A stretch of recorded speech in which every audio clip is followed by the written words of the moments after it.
तो बच्चों, स्वागत है हमारे YouTube चैनल प्रिपरेशन मंत्रा पे। आशा करते हैं कि आप लोग स्वस्थ होंगे, मस्त होंगे और पढ़ाई में व्यस्त होंगे। हम लोग एटॉमिक स्ट्रक्चर क्लास 11 शुरू किए थे, जिसमें पहले क्लास में कैरेक्टरिस्टिक्स की बात किए थे।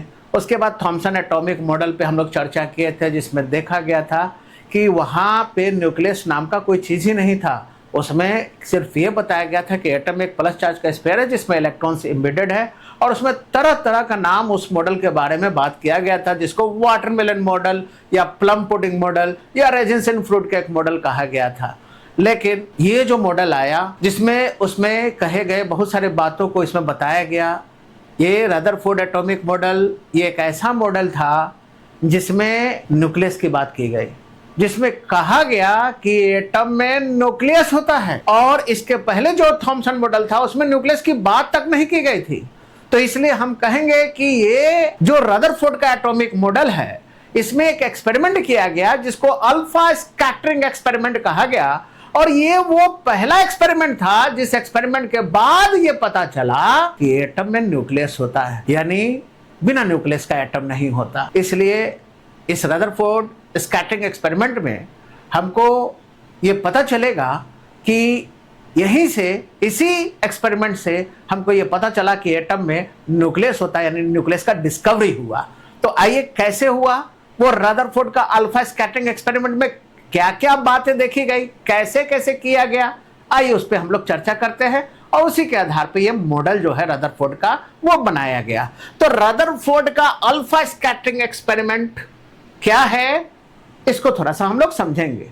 इसमें क्या किया गया कि एक सोना और चांदी का एक शीट लिया गया, फॉयल लिया गया, और आप लोग पता है कि उसमें बहुत सारे छोटे छोटे छोटे छोटे एटम्स होंगे, और उन एटमों पे अल्फा पार्टिकल से क्या करवाया गया, अटैक करवाया गया। ठीक है, तो आइए इस शीट में मौजूद किसी एक एटम को हम उठाते हैं, और उस एटम में क्या हुआ, उस एटम में होने वाले जो बात है वो सभी में देखा गया, तो उस पर हम लोग चर्चा करते हैं। तो इसमें से कोई एक एटम उठा के और उसको हम लोग देखते हैं कि कैसे कैसे हुआ। तो जाहिर सी बात है कि एक एटम है आप लोग का थिन मेटल फॉयल का, और इसके सामने हम लोग ले लेते हैं क्या, एक अल्फा बीटा या गामा पार्टिकल निकालने वाला सोर्स ले लेते हैं, रेडियो एक्टिव सब्सटेंस ले लेते हैं, क्योंकि आपको पता है कि रेडियो एक्टिव सब्सटेंस से ही अल्फा बीटा या गामा पार्टिकल्स का इमिशन होता है। ठीक है, और तो इसमें हम लोग क्या किया, अल्फा इमीटर लिए, और अल्फा इमीटर से यानी अल्फा पार्टिकल से, है ना, हम लोग आघात करवाए। तो क्या क्या देखा गया, देखा गया कि ये जो एटम है ये क्या है आप लोग का, ये स्फीयर है एटम का, sphere of an atom of thin metal foil, thin metal foil of Au या Ag, सोना और चांदी का एक छोटे से जो पत्र हैं, मेटल पत्र जो है, यानी मेटल फॉयल जो है ना, उसमें से एक एटम को हम यहां रख दिए, और यहां से हम लोग क्या किए, एक रेडियो एक्टिव सब्सटेंस ले लिए, और उस रेडियो एक्टिव सब्सटेंस से निकलने वाले अल्फा पार्टिकल से अटैक करवाया गया। ठीक है, तो आइए देखिए क्या हुआ आप लोग का। जब अल्फा पार्टिकल से अटैक करवाया गया तो क्या क्या बातें ऑब्जर्व हुई, है ना, उस पे हम लोग चर्चा करेंगे। ये देख रहे हो डिफ्लेक्ट कर रहा है कुछ अल्फा पार्टिकल अपने पाथ से, देख रहे हो डिफ्लेक्ट कर रहा है। यानी यहां पे हुआ क्या, यहां पे देखा गया कि ये जो है क्या लिए हम लोग, ये रेडियो एक्टिव सब्सटेंस लिया गया, लाइक रेडियम या पोलोनियम, रेडियम और पोलोनियम। ठीक है, और इस रेडियो एक्टिव सब्सटेंस से निकलने वाले अल्फा पार्टिकल से इस एटम पे अटैक करवाया गया। ये सब जो है ये अल्फा पार्टिकल्स हैं। ठीक है, तो देखिए क्या क्या देखा गया। आप लोग देख रहे हो कि ये मान लो सेंटर है, तो इस सेंटर से दूर में जो अल्फा पार्टिकल है ना, सेंटर से जितना दूर है वो अल्फा पार्टिकल, वो बिना किसी हिंड्रेंस के देख रहे हो, आर पार चला जा रहा है एटम के अंदर, देख रहे हैं किस तरह से ये आर पार चले जा रहे हैं, है ना। जैसे जैसे अल्फा पार्टिकल एटम के सेंटर के पास आ रहा है ना, दूर वाला में तो देख रहे हैं कि किसी तरह का डिफ्लेक्शन नहीं हुआ, है ना। यहां भी देख रहे हो दूर में आप लोग का निकलते चला गया ये अल्फा पार्टिकल, है ना, बिना किसी हिंड्रेंस के देख रहे हो आर पार चला जा रहा है आप लोग का, ठीक है। और जो अल्फा पार्टिकल जो है ना, वो आप लोग का थोड़ा सेंटर के जैसे करीब हो रहा है ना, यहाँ गया गया गया नजदीक गया, पता नहीं क्या हुआ, भाग गया इधर। ये भी अल्फा पार्टिकल जो है ना, आराम से सीधे जा रहा था, पता नहीं क्या हुआ, यहाँ पे डिफ्लेक्ट कर गया आप लोग का। और जो अल्फा पार्टिकल ठीक सेंटर पे गया है ना, सेंटर के सामने से गुजरा, वो उसी पाथ पे क्या हो गया, वापस लौट आया, ठीक है। यहां से गया गया है ना, गया और यहां पे फिर देख रहे हैं कि वो वापस मुड़ गया। क्या हुआ है भाई, यहां जो अल्फा पार्टिकल एटम के सेंटर से दूर थे वो आर पार चले जा रहे थे, और जो अल्फा पार्टिकल जैसे जैसे सेंटर के करीब पहुंचता जा रहा है वो देख रहे हो कि अपने पाथ से क्या हो जा रहा है, डिफ्लेक्ट हो जा रहा है, ठीक है। ये सब आप लोग के कौन से पार्टिकल है, अल्फा पार्टिकल्स है, ठीक है। तो आप लोग को पहले ये बताते चले कि अल्फा पार्टिकल की अगर हम लोग बात कर रहे हैं तो अल्फा पार्टिकल कहते हैं किसको, अल्फा पार्टिकल कहते हैं हीलियम प्लस प्लस को, है ना, जिसका एटॉमिक नंबर 2 4 होता है। इस अल्फा पार्टिकल में होता क्या है आप लोग का, तो अल्फा पार्टिकल में आप लोग के पाए जाते हैं क्या, 2 प्रोटॉन, देख रहे हो इसमें 2 प्लस प्लस का मतलब क्या हो गया कि इसमें आप लोग का हीलियम में पहले 2 इलेक्ट्रॉन था, लेकिन प्लस प्लस में अब वो इलेक्ट्रॉन नहीं है, तो इसमें इलेक्ट्रॉन नहीं है, इलेक्ट्रॉन 0 है। प्रोटॉन इसमें कितना है, 2 है, और न्यूट्रॉन जो है 4 - 2 कितना है, 2 है। यानी अल्फा पार्टिकल में सिर्फ प्रोटॉन और न्यूट्रॉन पाया जाता है। अल्फा पार्टिकल में इलेक्ट्रॉन होता नहीं है, न्यूट्रॉन पे कोई चार्ज होता नहीं है, इलेक्ट्रॉन है नहीं, सिर्फ प्रोटॉन है आप लोग का चार्ज पार्टिकल। तो प्रोटॉन पे कौन सा चार्ज होता है, प्लस चार्ज होता है। तो इसका मतलब पता चला कि अल्फा पार्टिकल पे है ना कौन सा चार्ज होगा, पॉजिटिवली चार्ज पार्टिकल होता है ना। यानी अल्फा पार्टिकल जो है वो कैसा पार्टिकल है आप लोग का प्यारे बच्चों, पॉजिटिवली चार्ज पार्टिकल, यानी प्लस चार्ज है। तो आप लोग यहां पे देख रहे हो कि जब अल्फा पार्टिकल जो है ना, अल्फा पार्टिकल से जब आघात करवाया गया एटम पे, तो जाहिर बात है कि जो दूर वाला एटम था, सेंटर से जो दूर वाला एटम था, वो मतलब दूर वाला जो आप लोग का पार्टिकल था सेंटर से, वो तो देख रहे हो कि आर पार चला गया बिना किसी बाधा के। लेकिन जैसे जैसे अल्फा पार्टिकल सेंटर के करीब होता जा रहा है वो डिफ्लेक्शन शो कर रहा है, और सबसे ज्यादा डिफ्लेक्शन जो है, यानी कौन सा वो अल्फा पार्टिकल है जो 0 डिग्री पे आप लोग का डिफ्लेक्ट हो गया, मतलब 0 डिग्री मत कहिए, मतलब 180 डिग्री पे डिफ्लेक्ट किया, जिस पाथ पे गया उसी पाथ पे वापस आ गया, तो ये बीच वाला अल्फा पार्टिकल है। यहां पे देख रहे हैं कि नो डिफ्लेक्शन, यहां पे 120 डिग्री पे डिफ्लेक्ट किया, और यहां पे 180 डिग्री पे आप लोग का डिफ्लेक्ट कर गया। यानी कि एंगल ऑफ डिफ्लेक्शन जो है ना, मतलब कि जैसे जैसे अल्फा पार्टिकल सेंटर के करीब आता जा रहा है ना, जो आप लोग का डिग्री है आप लोग का डिफ्लेक्शन का वो बढ़ रहा है। यानी 0 डिग्री पर डिफ्लेक्शन, नो डिफ्लेक्शन, ये 120 पे डिफ्लेक्ट किया, ये 180 पे डिफ्लेक्ट किया। तो इसका मतलब कि मैक्सिमम डिफ्लेक्शन कहां हो रहा है, वो alpha particle maximum deflection show कर रहा है जो सेंटर से होके गुजर रहा था, है ना, जिसके सामने सेंटर था। तो आपको पता है कि अल्फा पार्टिकल जो होता है वो पॉजिटिवली चार्ज है। अभी बताएं अल्फा पार्टिकल पे कौन सा चार्ज होता है, अल्फा पार्टिकल में सिर्फ प्रोटॉन न्यूट्रॉन होता है, न्यूट्रॉन पे कोई चार्ज नहीं, प्रोटॉन पे ही आप लोग का प्लस चार्ज होता है। तो इसका मतलब कि alpha particle positively charge particle है, और ये पॉजिटिवली चार्ज पार्टिकल डिफ्लेक्ट हो रहा है, यानी रिपल्सन हो रहा है, यानी जरूर यहां पे कोई है जो उस अल्फा पार्टिकल को क्या कर रहा है, रिपेल कर रहा है।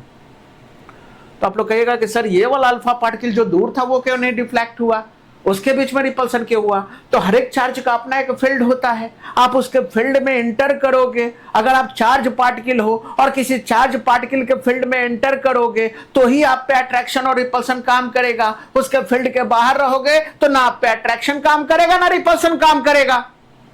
तो इसका मतलब ये साफ है कि आप लोग अल्फा पार्टिकल जो है जैसे ही उसके फील्ड के करीब आता जा रहा है वो रिपेल्ड कर दिया जा रहा है, रिपल्सन हो रहा है वहां पे।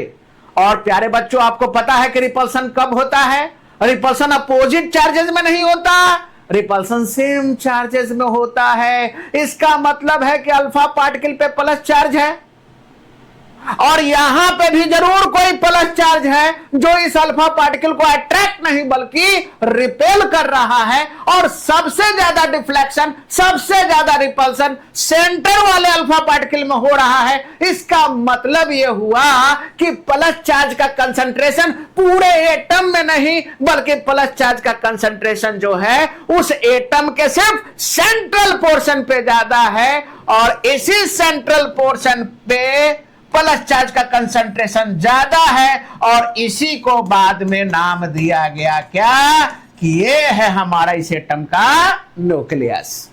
यानी ये देखा गया कि न्यूक्लियस जो है वो पॉजिटिवली चार्ज सेंटर और रीजन है और ये जो कहा गया था थॉमसन मॉडल में कि प्लस चार्ज पूरे एटम में जो आप लोग का फैला हुआ है वो बिल्कुल गलत है। अगर प्लस चार्ज पूरे एरिया में अगर होता तो ये सारे अल्फा पार्टिकल जो है वो डिफ्लेक्ट हो जाते, लेकिन आप देख रहे हो कि इस एरिया से जो दूर अल्फा पार्टिकल है जो उसके फील्ड के बाहर है वो रिपल्सन फेस नहीं किया, लेकिन जो पार्टिकल इसके जैसे जैसे इस न्यूक्लियस के करीब आता जा रहा है वो रिपल्सन फेस कर रहा है। यहां देख रहे हो कोई डिफ्लेक्शन नहीं, 0 डिग्री पर डिफ्लेक्शन है ना, 0 डिग्री पे, यहां 120 डिग्री पे और ये वाला कितना पे, ये तो 180 डिग्री पे रिपेल कर रहा है आप लोग का, 180 डिग्री पे रिपेल कर रहा है। इसका मतलब ये हुआ कि एटम में एक प्लस चार्ज वाला रीजन है और वो प्लस चार्ज वाला रीजन का सबसे ज्यादा कंसंट्रेशन उस एटम के सेंटर पे है और उस सेंटर को बाद में नाम दिया गया न्यूक्लियस। यानी अब हमको पता चल गया कि एटम में एक न्यूक्लियस होता है और वो न्यूक्लियस पे कौन सा चार्ज होता है, प्लस, क्योंकि प्लस है और इस कारण से वो plus charge region alpha particle को जो कि पॉजिटिवली चार्ज है उसको क्या कर रहा है, रिपेल कर रहा है। ठीक है प्यारे बच्चों, समझ गए होंगे आप लोग इस चीज को। तो आइए इस चीज में हम लोग क्या क्या ऑब्जर्व किए, आइए हम लोग देखते हैं। सबसे पहले हम लोग देखेंगे ये घटना कब की है, 1911 में रदरफोर्ड साहब ने क्या करवाया। इन 1911 रदरफोर्ड है ना, इन 1911 रदरफोर्ड ने क्या किया आप लोग का, Rutherford bombarded on thin metal foil of AU और AG विथ कौन सा पार्टिकल, विथ अल्फा पार्टिकल्स है ना। रदरफोर्ड ने थिन मेटल फॉइल पे, AU और AG के थिन मेटल फॉइल पे किस चीज से आघात करवाया, अल्फा पार्टिकल से आघात करवाया। तो क्या क्या आप लोग देखें, क्या क्या ऑब्जर्वेशन किया गया, ये देखते हैं क्या क्या ऑब्जर्वेशन किया गया इस एक्सपेरिमेंट में। सबसे पहला कि ज्यादातर अल्फा पार्टिकल जो है, यानी देखे थे ऊपर नीचे जो न्यूक्लियस से दूर था आप लोग का, तो most of the alpha particles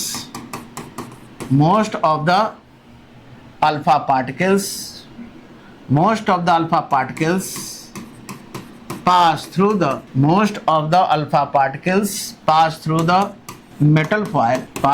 metal foil without any hindrance। ठीक है, तो ज्यादातर अल्फा पार्टिकल जो है वो क्या किया गया, मेटल फॉइल से बिना किसी बाधा के क्या हो गया, आर पार चला गया, पास हो गया। ठीक है, देख रहे थे आप लोग, देख रहे थे ज्यादातर अल्फा पार्टिकल जो है वो बिना किसी बाधा के आर पार चला गया। 0 डिग्री पर डिफ्लेक्शन हुआ इनका। ठीक है, 0 डिग्री पर डिफ्लेक्शन हुआ, यानी कोई डिफ्लेक्शन नहीं हुआ। तो इसका मतलब क्या हुआ कि आर पार चला जा रहा है। इसका मतलब है कि आपसे आर पार कोई भी चीज कैसे हो जाएगा, वो एरिया खाली रहेगा तब। तो इसका मतलब है कि एटम का ज्यादातर अल्फा पार्टिकल आर पार जा रहा है। इसका मतलब कि एटम का ज्यादातर एरिया क्या होता है, खाली होता है, मासलेस होता है। यानी इस जगह पे मास नहीं, अगर मास होता तो ये अल्फा पार्टिकल को क्या करता, ऑब्स्ट्रक्ट करता, रोकता, उसको जाने नहीं देता। इसका मतलब कि एरिया मासलेस एरिया है, मासलेस एरिया है तभी तो अल्फा पार्टिकल आराम से क्या हो जा रहा है, उसके आर पार चला जा रहा है। यानी एटम का ज्यादातर एरिया जो है वो खाली होता है, मासलेस होता है। ठीक है, तो पहला ऑब्जर्वेशन में हम लोग देख लिए कि most of the alpha particles pass through the metal foil without any hindrance. Second point में और क्या देखें, कुछ अल्फा पार्टिकल है ना, यानी इसका एंगल ऑफ डिफ्लेक्शन जो है वो कितना था आप लोग का, 0 डिग्री था। a few alpha particles, a few alpha particles, a few alpha particles, a few alpha particles deflect from its original path, है ना, और एंगल ऑफ डिफ्लेक्शन कितना है आप लोग का 120 डिग्री पे, ठीक है। तो few alpha particles deflect from its original path, और क्या देखे, a very few alpha particle, है ना, a very few alpha particles, a very few alpha particles return back to its original path, है ना। इसमें कितना एंगल पर डिफ्लेक्ट किया 180 डिग्री पे, यानी जिन पार्ट अल्फा पार्टिकल की संख्या ज्यादा था उसमें कोई डिफ्लेक्शन नहीं देखा गया। एंगल ऑफ डिफ्लेक्शन इसमें कितना था आप लोग का 0 डिग्री पे, है ना, आर पार चला गया। कुछ अल्फा पार्टिकल जो है वो डिफ्लेक्ट हुआ और बहुत कम अल्फा पार्टिकल जो है वो जिस पाथ पे गए थे उसी पाथ पे क्या हो गया, वापस आ गया। ये कौन सा वो पार्टिकल था जो न्यूक्लियस के ठीक आमने सामने था। जो अल्फा पार्टिकल है ना, मैक्सिमम जो न्यूक्लियस के पास प्लस चार्ज का कंसंट्रेशन ज्यादा था, मैग्नीट्यूड वहां पे ज्यादा था, तो जाहिर बात है वहां से गुजरा तो वो ज्यादा डिफ्लेक्ट किया, उसको ज्यादा आप लोग का क्या हुआ, वो सीधे गए और उसी पाथ पे वो क्या हो गया, वापस आ गया। यानी वो मैक्सिमम डिफ्लेक्शन शो कर रहे थे। तो मैक्सिमम डिफ्लेक्शन सेंटर पे शो कर रहे थे, इसका मतलब है कि प्लस चार्ज का सबसे ज्यादा कंसंट्रेशन कहां है, सेंटर पे ही है, जिसको न्यूक्लियस कहा गया बाद में। ठीक है प्यारे बच्चों, तो इसमें 3 ऑब्जर्वेशन देखा गया कि कुछ अल्फा पार्टिकल जो है वो मेटल फॉइल से, कुछ क्या बहुत सारे अल्फा पार्टिकल जो है वो आर पार चले गए बिना किसी बाधा के, बिना किसी हिंड्रेंस के। कुछ अल्फा पार्टिकल अपने ओरिजिनल पाथ से डिफ्लेक्ट हुए और बहुत कम ऐसे अल्फा पार्टिकल थे वो जिस रास्ते पे गए उसी रास्ते पे वापस आ गए। ठीक है, एंगल ऑफ डिफ्लेक्शन या 180 या 120, वहां 0 डिग्री। अब इस ऑब्जर्वेशन से हम लोग कंक्लूजन निकालते हैं, तो क्या कंक्लूजन निकलेगा आइए देखते हैं। ठीक है, तो इसका मतलब है कि हम लोग कह सकते हैं कि जो नंबर ऑफ अल्फा पार्टिकल है ना, number of alpha particles deflected, number of alpha particles deflected by an angle theta. इसको अगर नंबर ऑफ अल्फा पार्टिकल वो नंबर ऑफ अल्फा पार्टिकल है जो थीटा एंगल से डिफ्लेक्ट हुए, ये क्या होगा, इनवर्सली प्रोपोर्शनल हो जाएगा 1/sin4 थीटा बाई। आया बात समझ में? यानी कहने का मेरा मतलब क्या कि जैसे जैसे थीटा का वैल्यू बढ़ेगा, जैसे जैसे थीटा का वैल्यू बढ़ेगा, है ना, इनवर्सली प्रोपोर्शनल है ना थीटा का, यानी थीटा का वैल्यू अगर ज्यादा होगा तो डिफ्लेक्ट होने वाले पार्टिकलों की संख्या कम होगा, है ना। थीटा का वैल्यू कम होगा तो डिफ्लेक्ट होने वाले पार्टिकल की संख्या ज्यादा होगा, है ना। इसको थोड़ा सा और बढ़िया से लिख दे, ठीक है, 1/sin4 थीटा बाई, ठीक है। तो यहाँ पे हम लोग देख रहे हैं कि थीटा का वैल्यू अगर बढ़ेगा तो नंबर ऑफ अल्फा पार्टिकल जो डिफ्लेक्ट हो रहे हैं थीटा एंगल से, उसकी संख्या क्या इनवर्सली प्रोपोर्शनल है, ये ज्यादा होगा तो ये कम होगा, ये कम होगा तो ये ज्यादा होगा।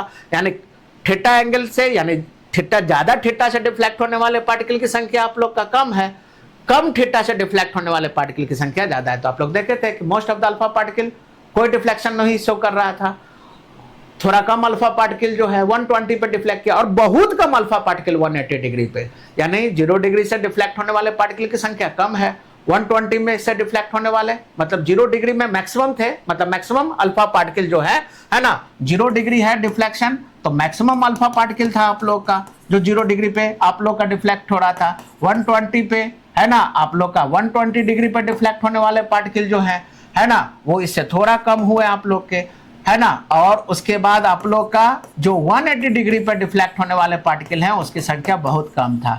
यानी n का वैल्यू, n को अगर रिप्रेजेंट करें नंबर ऑफ अल्फा पार्टिकल से जो डिफ्लेक्ट हो रहा है थीटा एंगल से, तो जैसे जैसे थीटा का वैल्यू आप लोग का बढ़ रहा है पार्टिकलों की संख्या क्या हो रहा है, कम होते जा रहा है, यानी इनवर्सली प्रोपोर्शनल। यानी ज्यादा एंगल से डिफ्लेक्ट होने वाले पार्टिकल की संख्या कम था और कम एंगल से डिफ्लेक्ट होने वाले पार्टिकल की संख्या ज्यादा था। ठीक है, तो इस फॉर्मूला से हम लोग इस रिलेशन को हम लोग ऑब्जर्व कर सकते हैं। ठीक है, तो आइए हम लोग यहाँ पे देखते हैं, यहाँ पे कि क्या क्या मेन ऑब्जर्वेशन देखा गया। तो उस ऑब्जर्वेशन के आधार पे अब हम लोग कंक्लूजन निकाल लें। ठीक है, क्या क्या कंक्लूजन निकल रहा है आप लोग का। पहला कंक्लूजन, तो पहला ऑब्जर्वेशन में हम लोग क्या देखे कि most of the alpha particles inter inside metal foil without any hindrance, यानी ज्यादातर अल्फा पार्टिकल जो है बिना किसी बाधा के आर पार चला गया। इसका मतलब क्या हुआ, इसका मतलब कि एटम का ज्यादातर पार्ट खाली है ना। तो पहला ऑब्जर्वेशन क्या था कि most of the alpha particles है ना enter inside metal foil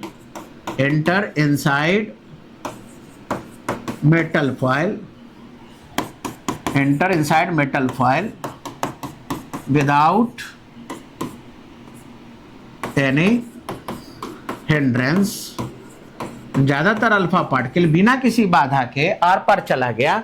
most of the alpha particles enter inside metal foil without any hindrance. It means most of the part, it means most of the part inside an atom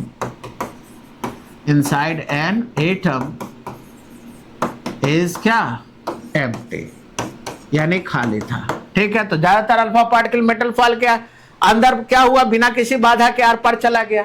तो बिना किसी बाधा के are पार चला गया, इसका मतलब है कि एटम का ज्यादातर पार्ट खाली था. तभी तो अल्फा पार्टिकल जो है ना डिफ्लेक्ट हुआ और ना किसी के द्वारा वो रुका, है ना. ऑब्स्ट्रक्ट करने वाले भी कोई नहीं थे जो उसके पाथ को, या जिस पाथ से वो जा रहा था उस पाथ से उसको रोके. तो इसका मतलब है कि वहां कोई पार्टिकल नहीं था, कोई मास नहीं था, वो मासलेस एरिया था, जिसके कारण अल्फा पार्टिकल आसानी से प्रवेश कर गए, आर पार चले गए. तो इसका मतलब हम लोग को पता चला कि एटम का ज्यादातर एरिया मासलेस होता है. तो फिर मास होता कहां है, तो सारा का सारा मास कहां होता है, न्यूक्लियस में. आया बात समझ में. तो पहला पॉइंट से हम लोग को क्या पता चला कि मोस्ट ऑफ द ज्यादातर अल्फा पार्टिकल मेटल फॉयल के अंदर प्रवेश कर गए बिना किसी बाधा के. इसका मतलब है कि एटम का ज्यादातर एरिया खाली होता है, मासलेस होता है. ठीक है. और सेकंड और थर्ड एक्सपेरिमेंट में क्या देखे कि a few alpha particles return back, yeah, a few alpha particles deflect from its original path. A few alpha particles deflect from its original path and a very few alpha particles deflect from its original path and a very few alpha particles return back, है ना. A few alpha particles deflect from its original path and a very few alpha particles return back to its original path. It means, इसका मतलब क्या हुआ, मतलब कुछ alpha particle deflect कर रहे थे, कुछ अल्फा पार्टिकल जिस रास्ते से गए उसी रास्ते पे वापस आ गए. इसका मतलब है कि जरूर वहां पे रिपल्सन हो रहा है, और सबसे ज्यादा रिपल्सन कहां हो रहा है, सेंटर पे. इसका मतलब कि एक प्लस चार्ज वाला रीजन है ना, और उसी रीजन में सारा का सारा मास मौजूद है, जिसको नाम दिया गया न्यूक्लियस. तो it means there is a positively charge center. It means there is a positively charged, it means there is a positively charged center. It means there is a positively charged center. It means there is a positively charged center or region in which whole mass of an atom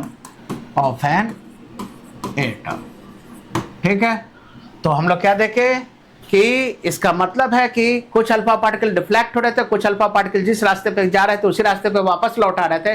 इसका मतलब है कि वहां एक plus charge वाला centre है, जिसमें उस एटम का सारा मास मौजूद है ना, जिसको क्या कहा गया, उस एटम का न्यूक्लियस कहा गया. ठीक है. तो यहां से न्यूक्लियस के बारे में जानकारी हुआ. ठीक है. और आप लोग को पता है, इसका मतलब है कि एटम में अब हमको पता चल गया कि एटम में एक न्यूक्लियस होता है, जिसपे कौन सा चार्ज होता है, आप लोग का प्लस चार्ज होता है एटम के न्यूक्लियस में. ठीक है. तो इसका मतलब है कि आप लोग को पता है कि 99.9% मास किसी एटम में कहाँ होता है, उसके न्यूक्लियस में, है ना. पता है ना आप लोग का, एटम का मास जो होता है वो कहाँ होता है, आप लोग का न्यूक्लियस में, है ना. एटम का मास जो है ना, हम लोग कहाँ पे हम लोग देखते हैं, एटॉमिक मास किस चीज पर डिपेंड करता है, प्रोटॉन और न्यूट्रॉन के मास पे. मास ऑफ प्रोटॉन और मास ऑफ न्यूट्रॉन पे डिपेंड करता है. और ये दोनों कहाँ है आप लोग का, तो ये दोनों जो है ये कहाँ है आप लोग का, तो ये प्रोटॉन और न्यूट्रॉन कहाँ पाया जाता है, तो ये आप लोग का न्यूक्लियस में है. तो इसलिए एटम का करीब 99.9% मास कहाँ होता है आप लोग का, न्यूक्लियस में ही. आया बात समझ में. तो ये ध्यान में रखिएगा. तो प्रोटॉन न्यूट्रॉन कहाँ होता है, न्यूक्लियस में. तो इसलिए एटम का सारा मास कहाँ होगा, न्यूक्लियस में ही होगा आप लोग का. ये ध्यान में रखना है. ठीक है. थर्ड पॉइंट में क्या कहा गया कि an atom is spherical. Atom कैसा होता है, ये बात तो थॉमसन साहब भी कहे थे कि an atom is spherical. And electrically neutral, है ना। इलेक्ट्रिकली न्यूट्रल भी लिख सकते हो या डायरेक्ट न्यूट्रल भी लिख सकते हो, है ना। एन एटम इज स्फेरिकल और कैसा होता है आप लोग का, न्यूट्रल होता है, ठीक है। ये ध्यान में रखिएगा हम लोग। और इन्होंने क्या किया, ये तो 3 बात देखा गया, क्या क्या। पहला कि एटम का ज्यादातर एरिया जो है वो मासलेस होता है, सारा का सारा मास कहाँ होता है, न्यूक्लियस में। और न्यूक्लियस में ही एटम का 99.9% मास मौजूद होता है, क्योंकि न्यूक्लियस में ही प्रोटॉन और न्यूट्रॉन होता है। और एटम का मास किस चीज पर डिपेंड करता है, प्रोटॉन और न्यूट्रॉन पे। ये दोनों है कहाँ, न्यूक्लियस में, तो मास भी कहाँ होगा, न्यूक्लियस में ही होगा आप लोग का, ठीक है। और वो न्यूक्लियस पे प्लस चार्ज होता है, ठीक है। तो ये न्यूक्लियस के बारे में बात किए कि किसी भी एटम में एक न्यूक्लियस होता है जिस पर प्लस चार्ज होता है, और उस एटम का 99.9% मास उसके न्यूक्लियस में ही मौजूद होता है, ठीक है। और साथ ही साथ कहा गया कि एटम स्फेरिकल होता है और न्यूट्रल होता है। यानी न्यूट्रल का मतलब कि इलेक्ट्रॉन और प्रोटॉन की संख्या जो है, जितना इलेक्ट्रॉन होगा उतना ही प्रोटॉन होगा, है ना। इलेक्ट्रॉन और प्रोटॉन की संख्या बराबर होता है, ठीक है। अब यहाँ पे उन्होंने क्या कहा कि इसके आधार पे उन्होंने बताया कि एटम का जो साइज होता है ना, याद रखेंगे, size of an atom, size of an atom, atom का जो साइज होता है आप लोग का, size of an atom is 10 to power 5 times, 10 to power 5 times greater, 10 to power 5 times greater than the size of nucleus, ठीक है। Atom का जो साइज होता है वो न्यूक्लियस के साइज से 10 to power 5 times ग्रेटर होता है, ठीक है। यानी एटम का साइज जो है ना, वो न्यूक्लियस के साइज से कितना गुना बड़ा होता है, 10 to power 5 times। Size of an atom is 10 to power 5 times greater than the size of nucleus, है ना। ये इंपॉर्टेंट पॉइंट है, याद रखिएगा कि किसी भी एटम का साइज न्यूक्लियस के साइज से कितना गुना बड़ा होता है, 10 to power 5 times। अब ये कैसे हम लोग देखेंगे, तो आप लोग जानते हो कि एटम के साइज को एंगस्ट्रम में लिया जाता है ना। Size of an atom, atom के साइज को किस चीज में मेजर किया जाता है, एंगस्ट्रम में। और एक एंगस्ट्रम कितना के बराबर होता है, तो एक एंगस्ट्रम जो है वो 10 to power -8 सेंटीमीटर या 10 to power -10 मीटर के बराबर होता है। और अगर साइज ऑफ न्यूक्लियस की बात की जाए, तो साइज ऑफ न्यूक्लियस जो है उसको हम लोग फेम्टो में मेजर करते हैं। तो एक फेम्टो कितना के बराबर, तो ये तो आप लोग का, इसको हम लोग किस चीज़ में, फेम्टो में लेते हैं। एक फेम्टो कितना के बराबर हो गया, है ना। फेम्टो या फर्मी भी कहा जाता है आप लोग का इसको। साइज ऑफ न्यूक्लियस को किस चीज़ में, हम लोग फेम्टो या फर्मी में लेते हैं, ठीक है।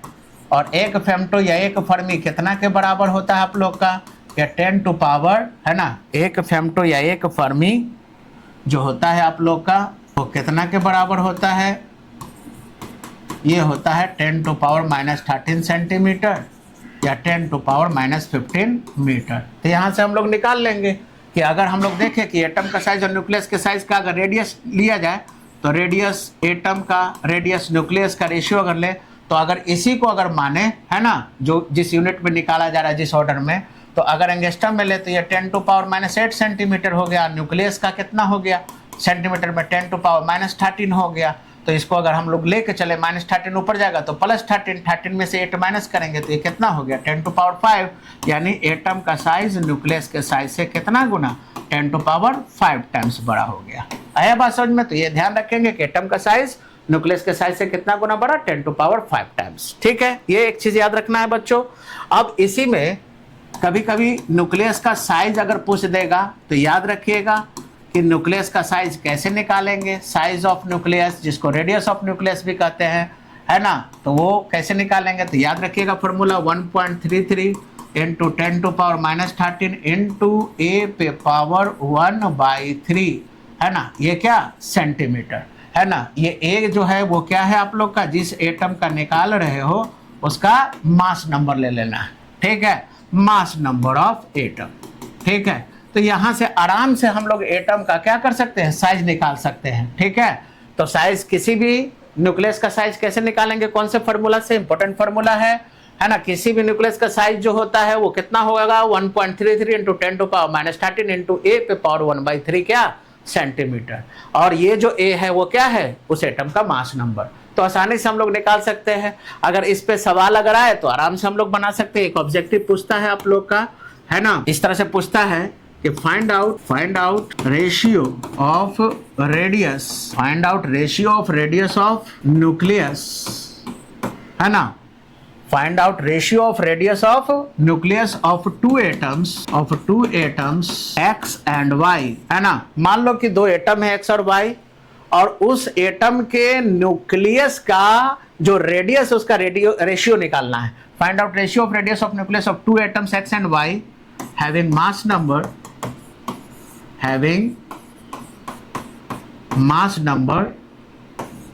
है ना, इनका मास नंबर दिया हुआ है, having mass number 27 and 125 respectively. तो कैसे बनेगा प्यारे बच्चों, दो एटम है एक्स और वाई, तो हम लोग को निकालना क्या है, दो एटम है एक्स और वाई, तो इसके रेडियस का न्यूक्लियस निकालना है ना, एक्स का, और radius of nucleus of Y, और दोनों का रेशियो निकालना है। यानी radius of nucleus of X and radius of nucleus of Y का रेशियो निकालना है। फाइंड आउट रेशियो निकालना है। किसका रेशियो निकालना है, न्यूक्लियस के रेडियस का, किसका एक्स और वाई का। तो जाहिर बात है कि रेडियस ऑफ न्यूक्लियस एक्स और वाई का फॉर्मूला तो हम लोग जानते हैं। इसके लिए क्या फॉर्मूला हो जाएगा, तो इसमें भी वही लगेगा 1.33 इंटू 10 टू पावर -13, है ना। नीचे वाला में भी लगेगा 1.33 इंटू 10 टू पावर -13, है ना। अब आगे बढ़ते हैं, इंटू हमको क्या चाहिए, ए का मतलब मास नंबर, तो एक्स का मास नंबर कितना है 27, तो 27, है ना, पे पावर 1/3 हो गया।